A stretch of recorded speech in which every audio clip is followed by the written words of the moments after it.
الله أكبر الله أكبر لا إله إلا الله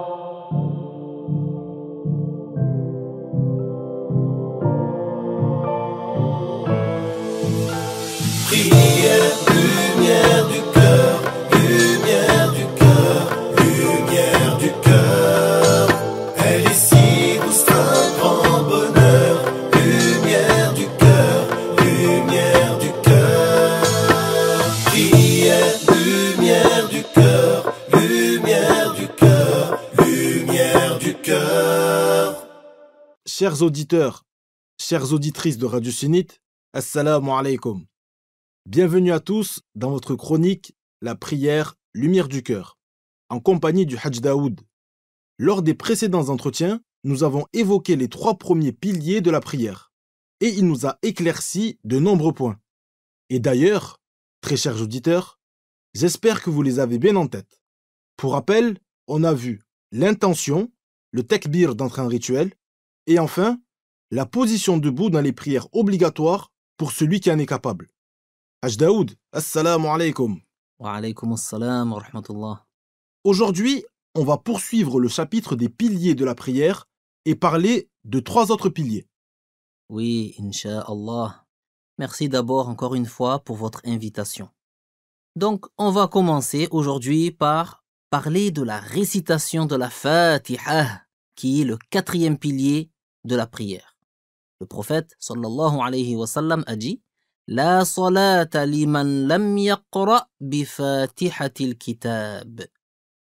Ce hadith signifie il n'y a pas de prière pour celui qui n'a pas récité la Fatiha. Elle est de 7 ayah, 7 versets. Et la basmala, c'est le fait de dire Bismillahirrahmanirrahim. Elle en fait partie. La récitation de la Fatiha n'est donc pas valable sans la basmala. Il est aussi un devoir de réciter ces 14 lettres doublées.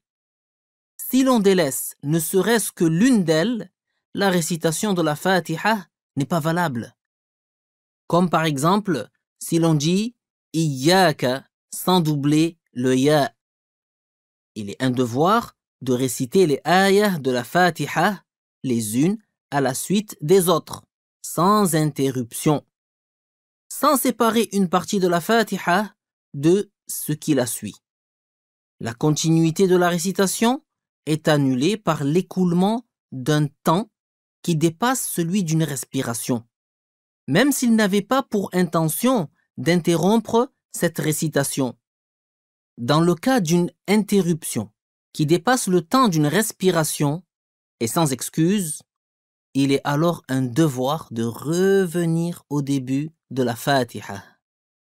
Vous venez de nous dire qu'il est un devoir de réciter les ayahs de la Fatiha sans interruption. Une question me vient alors. Celui qui est gagné par l'éternuement, par exemple, que se passe-t-il pour lui? Est-ce que c'est compté comme une excuse pour ne pas revenir au début de la Fatiha? Oui, l'interruption n'est pas préjudiciable si l'on est gagné par l'éternuement, la toux, le bâillement ou ce qui est semblable, même si cela se prolonge.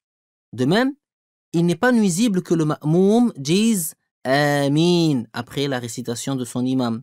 La récitation de la Fatiha n'est pas interrompue par cette parole. Il est aussi un devoir d'articuler les lettres sur leur point de prononciation.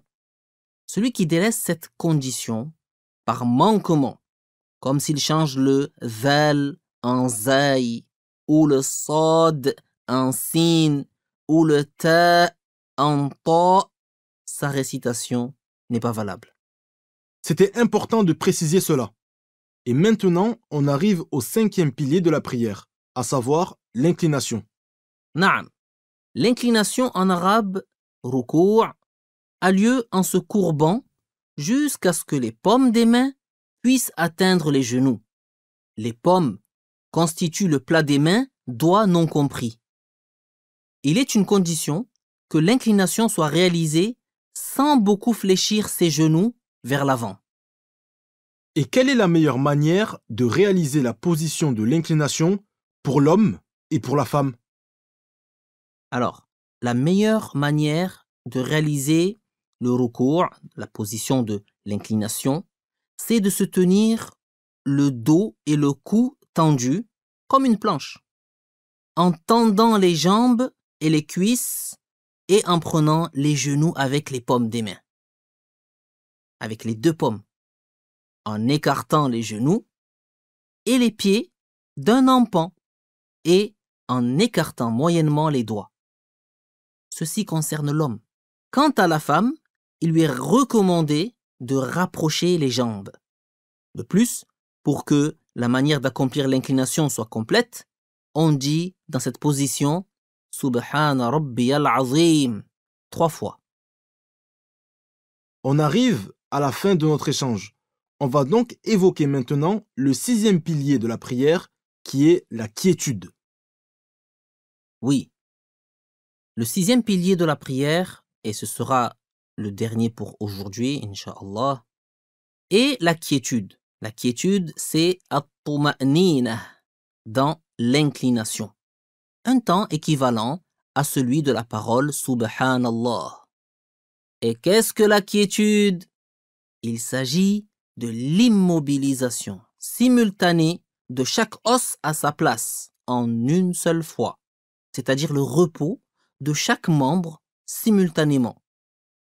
Merci pour toutes ces informations très complètes sur les piliers de la prière. Barakallahu fikum. Amin. Que Dieu vous récompense. Amin, amin. On a donc expliqué les 6 premiers piliers. Et je vous donne rendez-vous bientôt pour la suite, lors d'une prochaine interview, si Dieu le veut, dans la prière Lumière du cœur. Chers auditeurs et auditrices, vous pourrez retrouver l'interview du jour ainsi que les précédentes que je vous invite vivement à réécouter sur notre chaîne YouTube APBIF-officiel dans les émissions de Radio Sunnite, la voix de l'APBIF. Wassalamu alaykum.